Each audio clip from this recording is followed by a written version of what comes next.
ಸುಂದರವಾದ ಕವಲೇದುರ್ಗ ಕೋಟೆಯಲ್ಲಿರುವಂತಹ ಕಾಶಿ ವಿಶ್ವೇಶ್ವರ ದೇವಸ್ಥಾನ, ಹಾಗೆ ಅದಕ್ಕಿಂತಲೂ ಸ್ವಲ್ಪ ಮೇಲಿರುವ ಲಕ್ಷ್ಮೀನಾರಾಯಣ ದೇವಸ್ಥಾನ, ಹಾಗೆ ಈ ಕೋಟೆಯಲ್ಲಿ ಶಿಥಿಲಗೊಂಡಂತಹ ಅರಮನೆ, ಆ ಅರಮನೆಯಲ್ಲಿದ್ದ ಅದೆಷ್ಟೋ ಜನರಿಗೆ ಅಡುಗೆ ಮಾಡಿ ಬಡಿಸಲು ಇದ್ದಂತಹ ಅದ್ಭುತವಾದ ಒಲೆಗಳು ಮತ್ತು ಅದರ ತಂತ್ರಜ್ಞಾನ, ಹಾಗೆ ಆಹಾರವನ್ನು ತಯಾರಿಸಲು ಮಸಾಲೆ ಪದಾರ್ಥಗಳನ್ನು ಅರಿಯಲು ಬೇಕಾದಂತಹ ಮಸಾಲೆಯ ಕಲ್ಲು, ಹಾಗೆ ರಾಜರು ಬಳಸುತ್ತಿದ್ದಂತಹ ಆವಾಗಿನ ಕಾಲದ ಶೌಚಾಲಯ ಮತ್ತು ಬಚ್ಚಲು ಮನೆಯ ಹತ್ತಿರ ಇದ್ದಂತಹ ಸುಂದರವಾದ ಬಾನಿಗಳು, ಹಾಗೆ ಬಚ್ಚಲು ಮನೆಯ ನೀರನ್ನು ಕುದಿಸಲು ಬೇಕಾದಂತಹ ಹಂಡೆ ಇಡುವ ಸ್ಥಳ, ಹಾಗೆ ಆ ಹಂಡೆಗೆ ಬೆಂಕಿ ಹಾಕಲು ಮಾಡಿರುವಂತಹ ವ್ಯವಸ್ಥೆ, ಎಲ್ಲೋ ಒಂದು ಕಡೆ ತುಂಡಾಗಿ ಬಿದ್ದಿರುವಂತಹ ಪಿರಂಗಿಗಳು, ಇವುಗಳೆಲ್ಲ ನಿಮಗೆ ನನ್ನ ಕವಲೇದುರ್ಗದ ವಿಡಿಯೋಗಳಲ್ಲಿ ಸಿಗ್ತವೆ.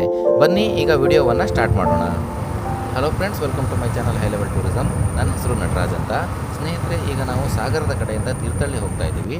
ತೀರ್ಥಹಳ್ಳಿಯಿಂದ ನಾವು ಕವಲೇದುರ್ಗ ಕೋಟೆಯನ್ನು ವಿಸಿಟ್ ಮಾಡೋರಿದ್ದೀವಿ. ಈಗ ನಾವು ತೀರ್ಥಹಳ್ಳಿ ಸಿಟಿ ಸೆಂಟರ್ನಿಂದ ಸುಮಾರು 1-1.5 ಕಿಲೋಮೀಟರ್ ದೂರದಲ್ಲಿದ್ದೀವಿ. ಇಲ್ಲಿಂದನೇ ಸಿಟಿ ಸ್ಟಾರ್ಟ್ ಆಗಿಬಿಡುತ್ತೆ. ನೀವು ಇಲ್ಲೆಲ್ಲ ನೋಡಬಹುದು. ನೋಡಿ, ಇದೇ ತೀರ್ಥಹಳ್ಳಿ ಊರು. ತೀರ್ಥಹಳ್ಳಿಯಿಂದ ಸುತ್ತಮುತ್ತ ನಮಗೆ ಸಾಕಷ್ಟು ಪ್ಲೇಸ್ಗಳಿಗೆ ಹೋಗಲಿಕ್ಕೆ ಅವಕಾಶ ಸಿಗುತ್ತೆ. ಉದಾಹರಣೆಗೆ ನಾವು ಆ ಕಡೆ ಆಗುಂಬೆ ರೋಡಲ್ಲಿ ಹೋದರೆ ಕವಲೇದುರ್ಗ ಕಡೆ ಹೋಗಬಹುದು, ಅಥವಾ ಈ ಕಡೆ ಹೊಸನಗರ ಕಡೆ ಹೋದರೆ ಅಂಬು ತೀರ್ಥಕ್ಕೆ ಹೋಗಬಹುದು. ಹಾಗೆ ಇನ್ನು ಸುತ್ತಮುತ್ತ ಮೃಗವಧೆ ಅಂತ ಇದೆ, ಆಮೇಲೆ ಚಿಬ್ಬಲಗುಡ್ಡೆ ಅಂತ ಇದೆ, ಅಲ್ಲಿ ಕೂಡ ಒಂದು ಟೆಂಪಲ್ ಇದೆ. ತುಂಬ ಒಳ್ಳೊಳ್ಳೆ ಪ್ಲೇಸ್ಗಳು ಈ ತೀರ್ಥಹಳ್ಳಿಯಿಂದ ಸುತ್ತಮುತ್ತ ಇದ್ದಾವೆ. ಒಂದು 14-15 ಕಿಲೋಮೀಟರ್ ದೂರದಲ್ಲಿ, 20-25 ಕಿಲೋಮೀಟರ್ ದೂರದಲ್ಲಿ ನಮಗೆ ಒಳ್ಳೊಳ್ಳೆ ಪ್ಲೇಸ್ಗಳು ಸಿಗ್ತವೆ ಇಲ್ಲಿ. ಅದಕ್ಕಾಗಿ ನೀವು ತೀರ್ಥಹಳ್ಳಿಗೆ ಬಂದು ಸ್ಟೇ ಮಾಡಿಬಿಟ್ರೆ ನೀವು ಇಲ್ಲಿನ ಸುತ್ತಮುತ್ತಲಿನ ಪ್ಲೇಸ್ಗಳನ್ನೆಲ್ಲವನ್ನು ಕೂಡ ಕವರ್ ಮಾಡಿಕೊಂಡು ಹೋಗಬಹುದು. ನೋಡಿ, ಈಗ ನಾವು ತೀರ್ಥಹಳ್ಳಿ ಏರಿಯಾದಲ್ಲೇ ಇದ್ದೀವಿ.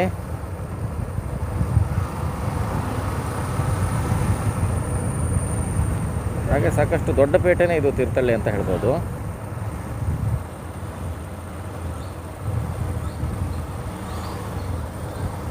ಮತ್ತು ನೀವು ತೀರ್ಥಹಳ್ಳಿಗೆ ಬಂದರೆ ಕುವೆಂಪು ಅವರ ಮನೆಗೆ ಹೋಗಬಹುದು. ಅದು ಕೂಡ ಒಂದು ಒಳ್ಳೆಯ ಟೂರಿಸ್ಟ್ ಪ್ಲೇಸು. ಹೀಗೆ ಸಾಕಷ್ಟು ಪ್ಲೇಸ್ಗಳಿರ್ತವೆ. ನೀವು ಇಲ್ಲಿ ಬಂದು ಯಾರನ್ನಾದರೂ ಕೇಳಿದ್ರೆ ಅಂತೂ ತುಂಬ ಹೇಳ್ತಾರೆ, ಅಥವಾ ಇಂಟರ್ನೆಟ್ಟಲ್ಲೂ ಇದ್ರ ಬಗ್ಗೆ ಎಲ್ಲ ಮಾಹಿತಿ ಇರುತ್ತೆ. ನೀವು ತೀರ್ಥಹಳ್ಳಿಗೆ ಬಂದರೆ ಯಾವ್ಯಾವ ಪ್ಲೇಸಿಗೆ ಹೋಗಬಹುದು ಅಂತ ಹೇಳಿಬಿಟ್ಟು. ನೋಡಿ, ತೀರ್ಥಹಳ್ಳಿ ಇಲ್ಲಿಂದ 1 ಕಿಲೋಮೀಟರ್ ಅಂತ ಇದೆ. ಅಂದರೆ ಇದೆಲ್ಲ ತೀರ್ಥಹಳ್ಳಿ ಊರೇ. ಯಾವಾಗಲೂ ಸ್ವಲ್ಪ ದೊಡ್ಡ ಊರು ಅಂದ ಕೂಡಲೇ 1.5-2 ಕಿಲೋಮೀಟ್ರ್ ವ್ಯಾಪ್ತಿಯಲ್ಲಿ ಇದ್ದಿರ್ತಾವಲ್ಲ, ಅದೇ ರೀತಿ.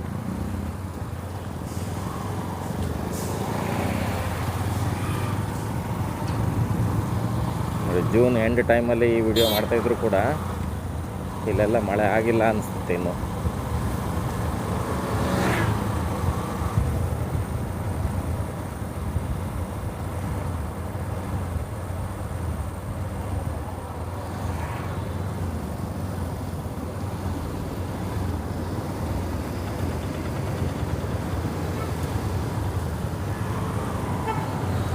ಪೆಟ್ರೋಲ್ ಪಂಪ್ ಕೂಡ ಇದೆ ಇಲ್ಲಿ.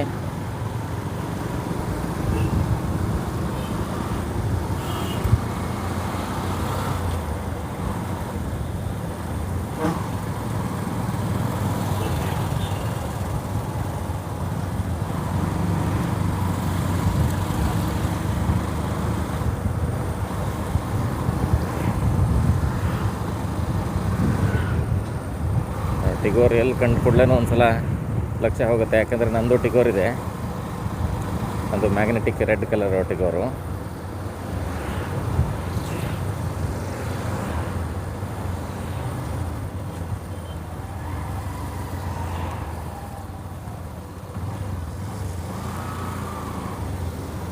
ತೀರ್ಥಹಳ್ಳಿ ನೋಡಿ ಎಷ್ಟೊಂದು ಸುಂದರವಾಗಿದೆ. ಮಲೆನಾಡಿನಲ್ಲಿ ಇರುವಂತಹ ಒಂದು ಸುಂದರವಾದ ಊರಿದು. ಪೇಟೆಯ ಒಳಗಡೆ ಸ್ವಲ್ಪ ರಸ್ತೆಗಳೆಲ್ಲ ಹಾಳಾಗಿದ್ದಾವೆ. ಅದು ಬಿಟ್ಟರೆ ನೀವು ತೀರ್ಥಹಳ್ಳಿಗೆ ಬರಬೇಕಾದ್ರೆ, ಈಗ ಅನಂತಪುರದಿಂದ ಬರಬೇಕಾರಾಗಿರ್ಬೋದು, ಮತ್ತು ನೀವು ಶಿವಮೊಗ್ಗ ಕಡೆಯಿಂದ ಬರಬೇಕಾರಾಗಿರ್ಬೋದು, ರೋಡ್ ಮಾತ್ರ ತುಂಬ ಚೆನ್ನಾಗಿದೆ.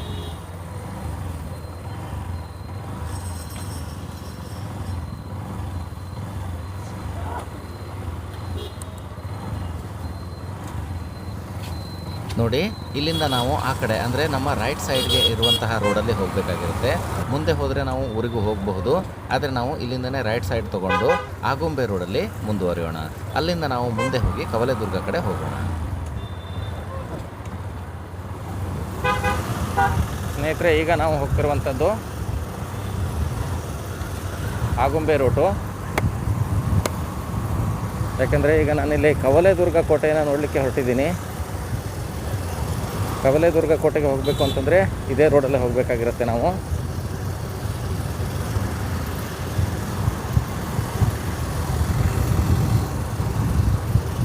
ನೋಡಿ, ಮುಂದ್ಗಡೆ ಬಂಡೆ ಸುಂದರವಾಗಿ ಕಾಣಿಸುತ್ತೆ.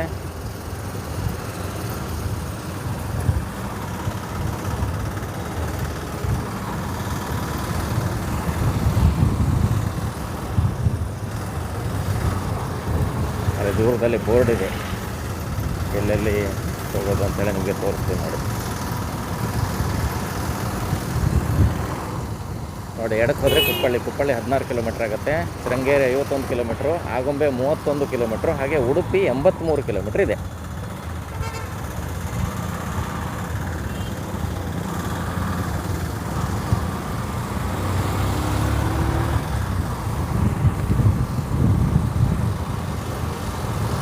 ನೋಡಿ, ಇಲ್ಲಿ ಮತ್ತೆ ಬೋರ್ಡ್ ಇದೆ, ಉಡುಪಿ 83, ಶೃಂಗೇರಿ 46, ಹಿಂಗೆ ಹೋಗ್ಬೋದು. ಆಗುಂಬೆ 28 ಕಿಲೋಮೀಟರ್.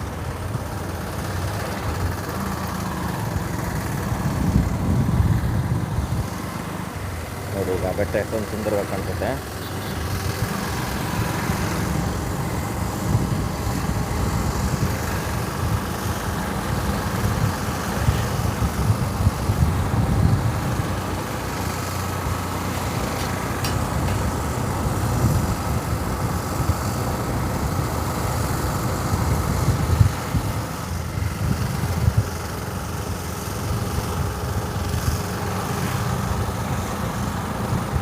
ಸ್ನೇಹಿತರೆ, ನೀವಿಲ್ಲಿ ನೋಡ್ತಾ ಇರೋದು ಸಿದ್ದೇಶ್ವರ ಬೆಟ್ಟ ಅಂತ.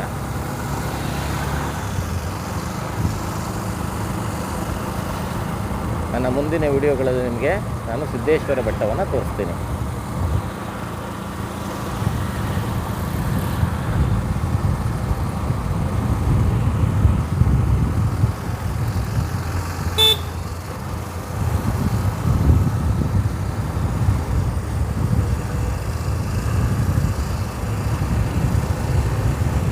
ಅಂತೂ ಈಗ ನಾವು ತೀರ್ಥಹಳ್ಳಿ ಊರಿನಿಂದ ಹೊರಗಡೆ ಬಂದಿದ್ದೀವಿ. ವಾತಾವರಣ ಮಾತ್ರ ತುಂಬ ಚೆನ್ನಾಗಿದೆ, ಆದರೆ ಎಷ್ಟೊತ್ತಿಗೆ ಮಳೆ ಬರುತ್ತೋ ಗೊತ್ತಿಲ್ಲ. ನೋಡಿ, ನಮ್ಮ ಎದುರುಗಡೆ ಅಲ್ಲಿ ದೂರದಲ್ಲಿ ಬೋರ್ಡ್ ಕಾಣಿಸ್ತಾ ಇದೆ,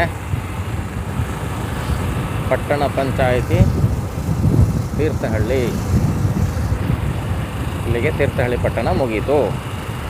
ಮಂಗಳೂರಿನಿಂದ 131 ಕಿಲೋಮೀಟ್ರ್ ಆಗುತ್ತೆ.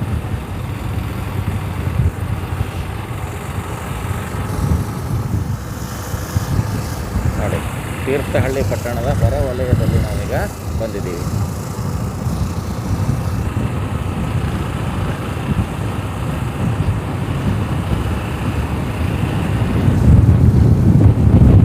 ಗಾಳಿ ಜೋರಾಗಿ ಬರ್ತಾ ಇದೆ. ನಾವು ಕೂಡ ಬೈಕಲ್ಲಿ ಹೋಗ್ತಾ ಇರೋದ್ರಿಂದ ತುಂಬ ಗಾಳಿಯ ಸದ್ದು ಕೇಳಿಸ್ಬೋದು. ನಾನಿಲ್ಲಿ ನಾಯ್ಸ್ ಕ್ಯಾನ್ಸಲೇಷನನ್ನು ಆ್ಯಕ್ಟಿವ್ ಮಾಡ್ಕೊಂಡಿಲ್ಲ ಇವತ್ತು.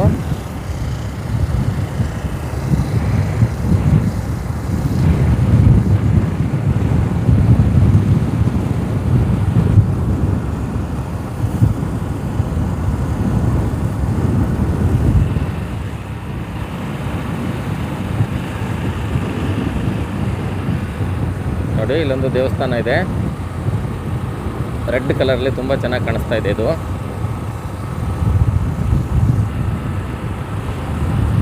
ನೋಡಿ, ಇಲ್ಲಿ ಅಡಿಕೆ ತೋಟಗಳನ್ನೆಲ್ಲ ನೀವು ನೋಡಬಹುದು. ನೋಡಿ, ಎರಡೂ ಸೈಡು ಅಡಿಕೆ ತೋಟಗಳಿದ್ದಾವೆ ಇಲ್ಲಿ.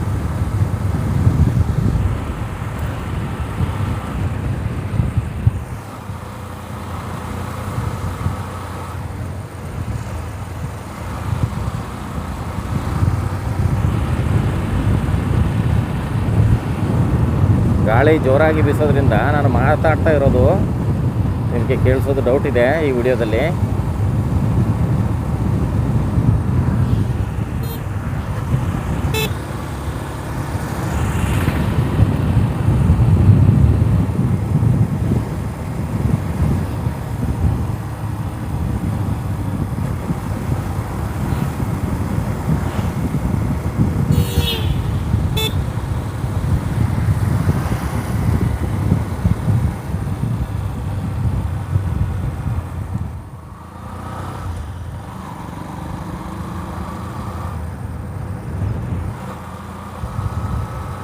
ಸ್ನೇಹಿತರೆ, ಈಗ ನಾವು ತೀರ್ಥಹಳ್ಳಿಯಿಂದ ಸ್ವಲ್ಪ ದೂರ ಬಂದ ಕೂಡಲೇ ನಮಗೆ ಕವಲೇದುರ್ಗಕ್ಕೆ ಹೋಗಲಿಕ್ಕೆ ಇರುವಂತಹ ಕ್ರಾಸ್ ಸಿಗುತ್ತೆ ನೋಡಿ.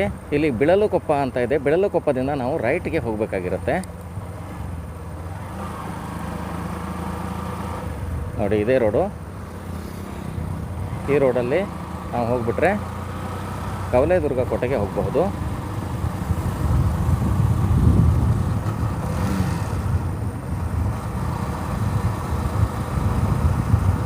ರೋಡ್ ಹೇಗಿದೆಯೋ ಗೊತ್ತಿಲ್ಲ, ಇಷ್ಟಂತೂ ಇದ್ದರೆ ಸಾಕು. ತುಂಬ ಚೆನ್ನಾಗೇ ಇರಬೇಕಂತಿಲ್ಲ, ಈ ರೀತಿ ಇದ್ದರೂ ಸಾಕು. ಮಳೆ ಒಂದು ಬರದೆ ಹೋದರೆ ಅಲ್ಲಿವರೆಗೂ ಆರಾಮಾಗಿ ಹೋಗಬಹುದು. ಮಳೆ ಬಂದರೆ ಸ್ವಲ್ಪ ನಿಂತು ಸ್ವಲ್ಪ ಸೆಟ್ಟಿಂಗ್ಸ್ ಎಲ್ಲ ಚೇಂಜ್ ಮಾಡ್ಕೋಬೇಕಾಗಿರುತ್ತೆ.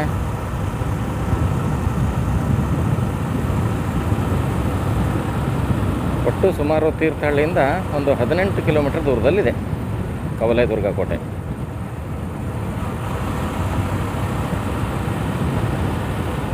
ಹಾಗೆ ಇದಕ್ಕೆ ಇದು ಒಂದೇ ರೋಡಲ್ಲ, ಇನ್ನೊಂದು ರೋಡ್ ಕೂಡ ಇದೆ.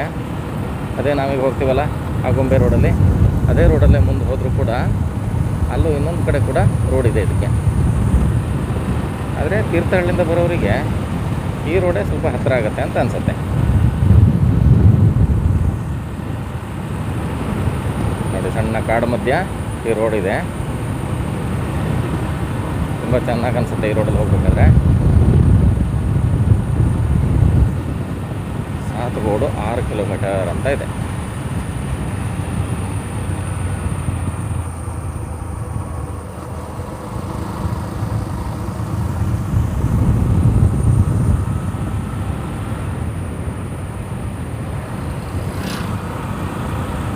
ಸಣ್ಣ ರೋಡಾದರೂ ತುಂಬ ಚೆನ್ನಾಗಿದೆ. ಮುಂದೆ ಬೋರ್ಡ್ ಕಾಣಿಸುತ್ತಲ್ವ, ಅಲ್ಲಿಂದ ನಾವು ಈಗ ಎಡಕ್ಕೆ ಹೋಗಬೇಕಾಗಿರುತ್ತೆ ನೋಡಿ. ಈಗ ಬೋರ್ಡಲ್ಲಿ ಕವಲೇದುರ್ಗ ಈ ಕಡೆ ಅಂತ ಬರ್ಕೊಂಡಿದೆ.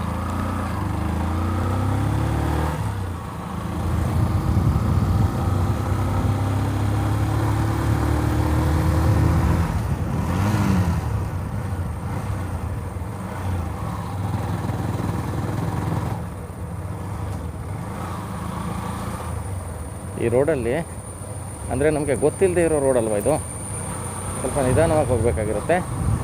ಮತ್ತು ಕರ್ವಿಂಗ್ಗಳೆಲ್ಲ ಬಂದಲ್ಲಿ ಎಷ್ಟು ಹುಷಾರಾಗಿ ಹೋದರೂ ಸಾಕಾಗೋಲ್ಲ ನೋಡಿ. ಸ್ವಲ್ಪ ರೋಡೆಲ್ಲ ಕರ್ವಿಂಗ್ ಇದೆ. ಕೇಳ್ಕೊಳ್ತಾ ಹೋಗ್ಬೋದು, ಜನ ಅಂತೂ ಸಿಗ್ತಾರೆ.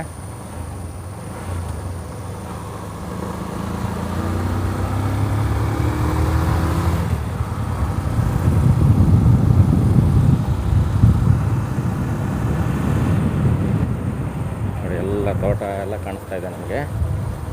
ತೀರ್ಥಹಳ್ಳಿ ಸುತ್ತಮುತ್ತಲೂ ಸಾಕಷ್ಟು ಅಡಿಕೆ ತೋಟಗಳೆಲ್ಲ ಇದ್ದಾವೆ.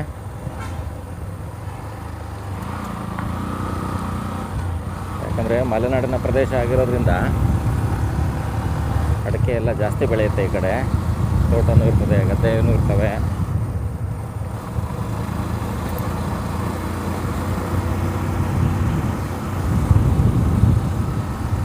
ರೋಡ್ ಮಾತ್ರ ತುಂಬ ಚೆನ್ನಾಗಿದೆ. ಮಳೆ ಆಗಿ ಹೋಗಿದೆ ಅನಿಸುತ್ತೆ.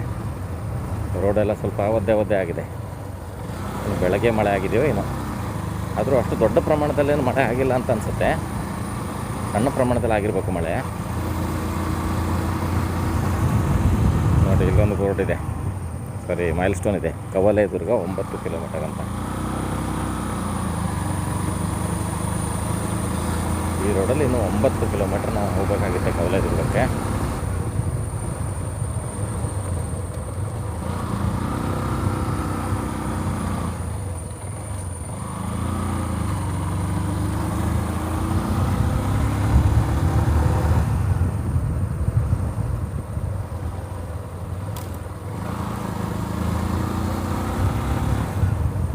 ಎಲ್ಲ ಕಡೆ ಊರುಗಳೇ ಸಿಗ್ತಾ ಇದ್ದಾವಪ್ಪ. ಆದರೆ ಕಾಡಿದ್ರೂ ಕೂಡ ಕಾಡಂಚಿನಲ್ಲಿ ಸಣ್ಣ ಸಣ್ಣ ಊರುಗಳೇ ಇದ್ದಾವೆ. ಹಾಗೇನಾದರೂ ಪ್ರಾಬ್ಲಮ್ ಆದರೆ ಮನೆಗಳಂತೂ ಹತ್ತಿರದಲ್ಲೇ ಇದ್ದಾವೆ ಅಂತ ಆಯಿತು.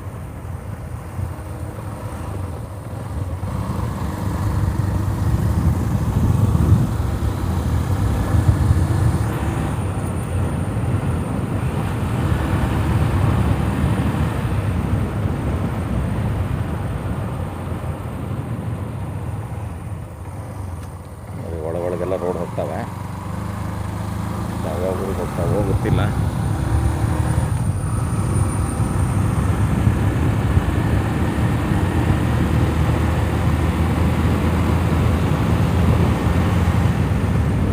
ವೆಹಿಕಲ್ಗಳ ಸಂಖ್ಯೆ ಸ್ವಲ್ಪ ಕಡಿಮೆ ಇರೋದ್ರಿಂದ ಹೋಗಬಹುದು. ಇಲ್ಲಿ ದುರ್ಗ 8 ಕಿಲೋಮೀಟರ್.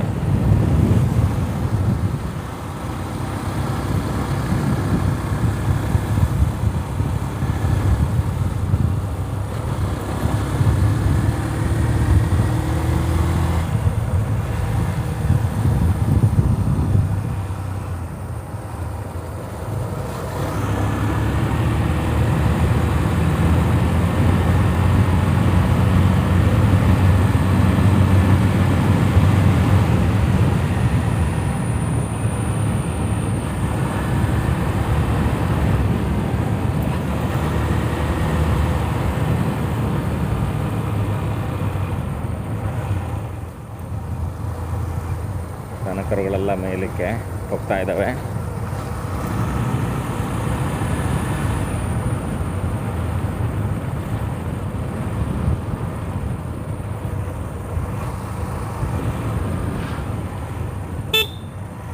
ಯಾಕೋ ಹೆದರ್ತಾ ಇದೆಯಲ್ಲ ಇದು.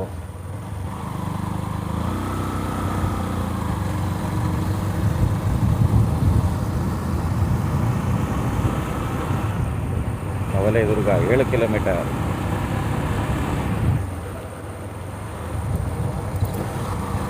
ಸಾಧಾರಣ ನಮಗೆ ಅಲ್ಲಿಂದ ಇಲ್ಲಿವರೆಗೂ ಮನೆಗಳೆಲ್ಲ ಸಿಕ್ಕಿದ್ದಾವೆ.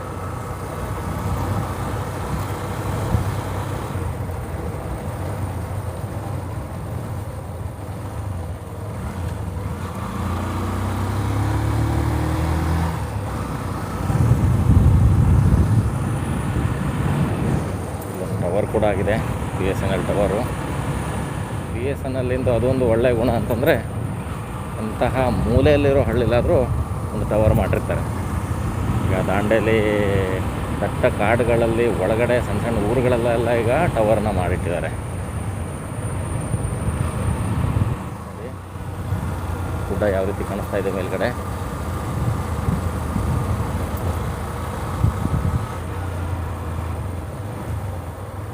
ಬಾವುಟವನ್ನು ಹಚ್ಚಿದ್ದಾರೆ.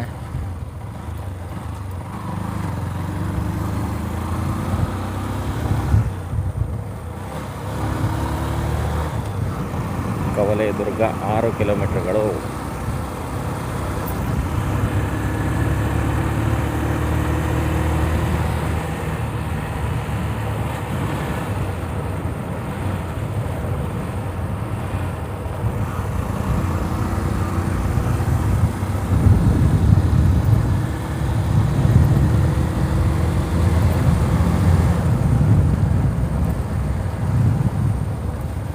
ಗಾಳಿಯ ರಭಸ ಜೋರಾಗಿರೋದ್ರಿಂದ ಮಾತಾಡಿದ್ದು ಕೇಳಿಸದೇ ಇರಬಹುದು.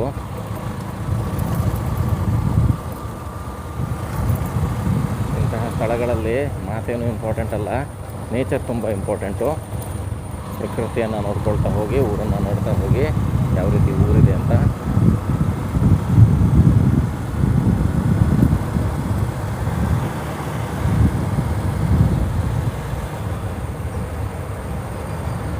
ಹಳ್ಳಿಗಳಲ್ಲೆಲ್ಲ ಸುಂದರವಾದ ಮನೆಗಳನ್ನೆಲ್ಲ ಕಟ್ಟಿದ್ದಾರೆ. ಮತ್ತು ಪೇಟೆಯಲ್ಲಿ ಸಿಟಿ ಜನರು ಮಾತ್ರ ಒಳ್ಳೊಳ್ಳೆ ಮನೆಗಳನ್ನು ಕಟ್ತಿದ್ರು, ಒಳ್ಳೊಳ್ಳೆ ಡಿಸೈನ್ ಇರುವಂತಹ ಮನೆಗಳನ್ನು ಕಟ್ತಿದ್ರು. ಹಳ್ಳಿಗಳಲ್ಲೆಲ್ಲ ಹಂಚಿನ ಮನೆ ಅಥವಾ ನಾಟ, ರೀಪು, ಪಕಾಸು ಅದನ್ನೆಲ್ಲ ಹಾಕಿ ಕಟ್ತಿದ್ರು. ಈಗ ಹಾಗಿಲ್ಲ. ಹಳ್ಳಿಗಳಲ್ಲಿ ಕೂಡ ಒಳ್ಳೊಳ್ಳೆ ಸುಂದರವಾದಂತಹ ಮನೆಗಳನ್ನು ನಿರ್ಮಾಣ ಮಾಡ್ತಾ ಇದ್ದಾರೆ.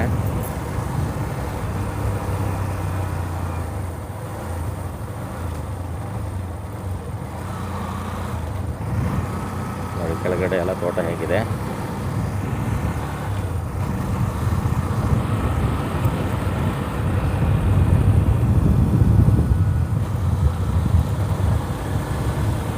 ಮಳೆಗಾಲದಲ್ಲಿ ತಿರುಗಾಡಲಿಕ್ಕೆ ತುಂಬ ಖುಷಿಯಾಗುತ್ತೆ. ಆದರೆ ಮಳೆ ಒಂದು ಸ್ಟಾರ್ಟ್ ಆಗಿಬಿಡ್ತು ಅಂದರೆ ಆವಾಗ ಸ್ವಲ್ಪ ಪ್ರಾಬ್ಲಮ್ ಆಗುತ್ತೆ. ಮತ್ತು ಮಳೆ ಸ್ವಲ್ಪ ಹೊಳು ಆದ ಕೂಡಲೇ ಮತ್ತೆ ತಿರುಗಾಡಬೇಕು.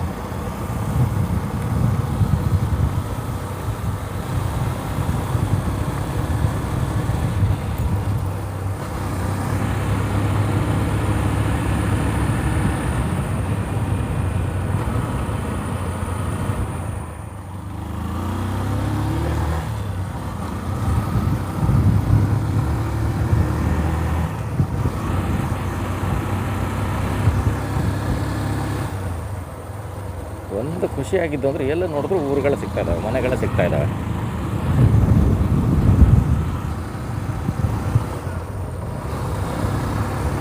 ಅಡ್ರೆಸ್ ಕೇಳಲಿಕ್ಕೇನೂ ತೊಂದರೆ ಇಲ್ಲ. ಕೆಲವು ಕಡೆ ಬೋರ್ಡ್ಗಳು ಹಾಳಾಗಿರ್ತವೆ, ಇನ್ನು ಕೆಲವು ಕಡೆ ಮಳೆಯಿಂದ ಒಂದು ರೀತಿ ಅದ್ರ ಮೇಲೆಲ್ಲ ಪಾಚಿ ಥರ ಬೆಳೆದಿರುತ್ತೆ. ಯಾವ ಊರ ಹೆಸರು ಅಥವಾ ಎಷ್ಟು ಕಿಲೋಮೀಟ್ರು ಅಂತ ಗೊತ್ತಾಗಲ್ಲ. ಇನ್ನು ಕೆಲವು ಕಡೆ ನಾನು ನೋಡಿರೋ ಬೋರ್ಡ್ಗಳಲ್ಲಿ ಹೆಸರೇನೋ ಇರುತ್ತೆ, ಆದರೆ ಡೈರೆಕ್ಷನ್ ಏನಿರುತ್ತೆ ಅದೇ ಒರೆಸೋಗಿರುತ್ತೆ.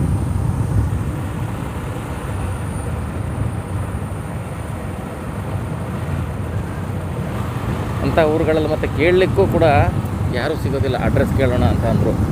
ಸೊ ಇಲ್ಲೆಲ್ಲ ಪ್ರಾಬ್ಲಮ್ ಇಲ್ಲ ನೋಡಿರಿ, ಎಲ್ಲ ನೋಡ್ರು ಮನೆಗಳು ಸಿಗ್ತವೆ, ಎಲ್ಲಿ ನೋಡ್ರು ಜನರು ಸಿಗ್ತಾರೆ.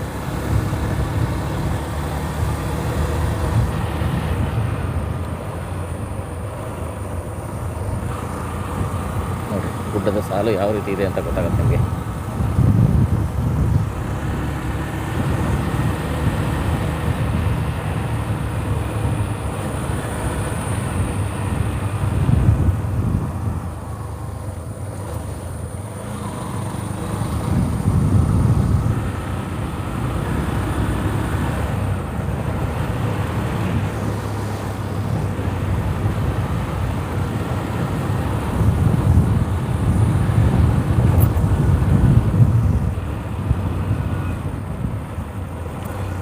ಕವಲೇದುರ್ಗ ಇಲ್ಲಿಂದ 3 ಕಿಲೋಮೀಟ್ರ್ ಉಳಿತು.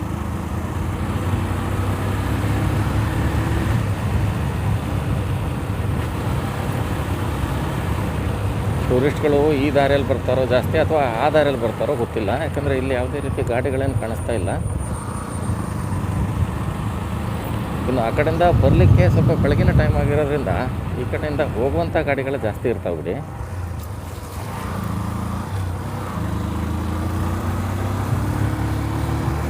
ನೋಡಿ ಗುಡ್ಡದ ಸಾಲು ಯಾವ ರೀತಿ ಕಾಣಿಸ್ತಾ ಇದೆ.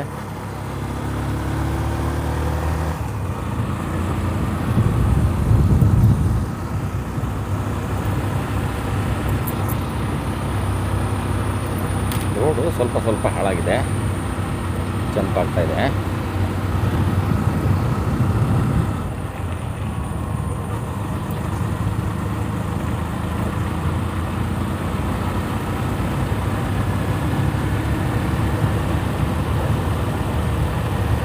ಕೋಟೆಗೆ ಆ ಎಂಟ್ರೆನ್ಸ್ವರೆಗೆ ಅಲ್ಲಿವರೆಗೆ ಮಳೆ ಸಿಗದೆ ಹೋದರೆ ಸಾಕು. ಆಮೇಲೆ ಸಿಕ್ಕಿದ್ರೆ ಏನು ತೊಂದರೆ ಇಲ್ಲ, ನಡ್ಕೊಂಡು ಹೋಗ್ಬೇಕಾದ್ರೆ ಎಲ್ಲ ಸಿಕ್ಕಿದ್ರೆ ಪ್ರಾಬ್ಲಮ್ ಇಲ್ಲ. ಬೈಕ್ ತೊಗೊಂಡು ಹೋಗೋವರೆಗೆ ಅಲ್ಲಿಗೆ ತಲುಪೋವರೆಗೆ ಸಿಗದೆ ಹೋದ್ರೆ ಸಾಕು. ನೋಡಿರಿ ಇಲ್ಲಿಂದ 2 ಕಿಲೋಮೀಟ್ರ್ ಇದೆಯಂತೆ ಕವಲೇದುರ್ಗ.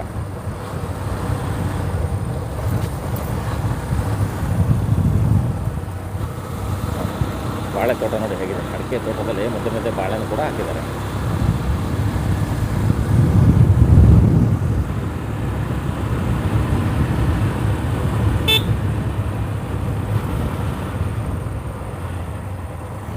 ಇಲ್ಲಿ ನೋಡಿ ರೋಡ್ ಇದೆ, ಕವಲೇದುರ್ಗ.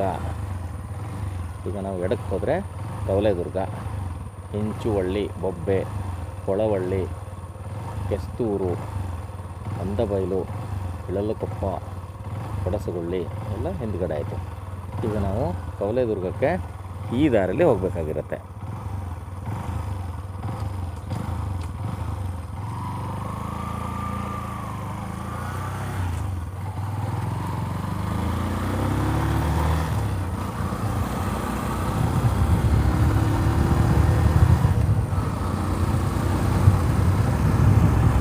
ಕವಲೇದುರ್ಗ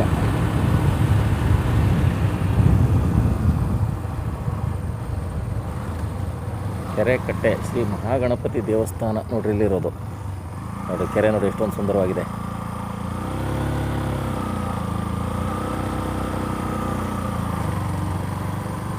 ಸ್ವಲ್ಪ ಮಳೆ ಆಗಿರೋದ್ರಿಂದ ನೀರು ಕೂಡ ತುಂಬಿಕೊಂಡಿದೆ.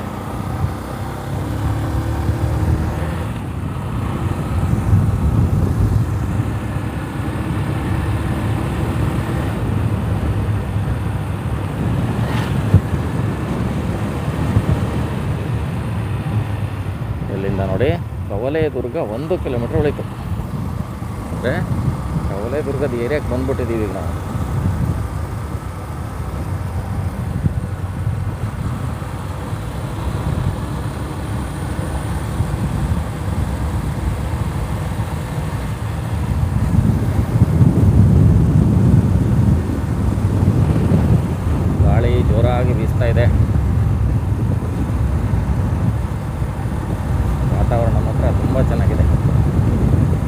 ಆದರೆ ಕವಲೇದುರ್ಗ ಕೋಟೆಯನ್ನು ಮಳೆಗಾಲದಲ್ಲಿ ರೆಕಾರ್ಡ್ ಮಾಡಿದ್ರೆ ಇನ್ನೂ ತುಂಬ ಚೆನ್ನಾಗಿರುತ್ತೆ ಅಂತ ಹೇಳ್ತಾರೆ.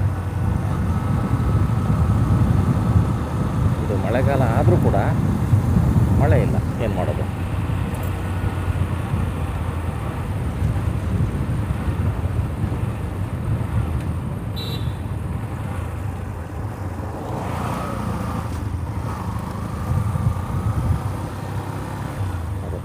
ಕವಲೇದುರ್ಗ ಕೋಟೆ 4 ಕಿಲೋಮೀಟ್ರ್ ಅಂತ ಇದೆ ಇಲ್ಲಿಂದ. ಮತ್ತು ಈ ಕವಲೇದುರ್ಗ ಊರಿನಿಂದ ಕಾರಂಜಿ 2 ಕಿಲೋಮೀಟ್ರು, ಕವಲೇದುರ್ಗ ಮಠ 1 ಕಿಲೋಮೀಟ್ರು, ಅಬ್ಬಿಗದ್ದೆ 3 ಕಿಲೋಮೀಟ್ರು. ಮತ್ತು ಈಗ 4 ಕಿಲೋಮೀಟ್ರ್ ಹೋಗ್ಬೇಕು ನಾವು ಈ ಎಂಟ್ರೆನ್ಸ್ ಒಳಗೆ. ಶ್ರೀ ಮೂಕಾಂಬಿಕಾ ಅಮ್ಮನವರ ದೇವಸ್ಥಾನ ಕವಲೇದುರ್ಗ.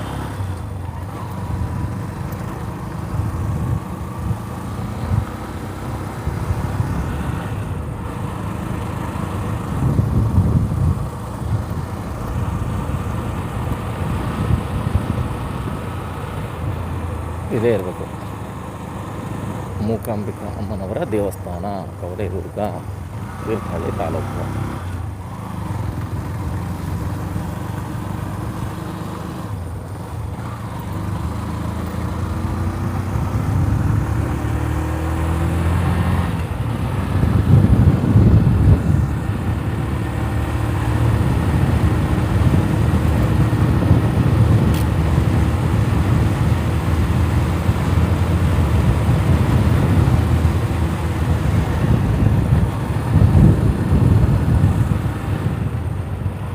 ಕವಲೇದುರ್ಗ ಕೋಟೆ 3 ಕಿಲೋಮೀಟ್ರ್, ಅಬ್ಬಿಗದ್ದೆ 2, ಕಾರಂಜಿ 1, ಕವಲೇದುರ್ಗ ಮಠ 0 ಅಂದರೆ ಇಲ್ಲೇ ಕವಲೇದುರ್ಗ ಮಠ ಇರುವಂಥದ್ದು.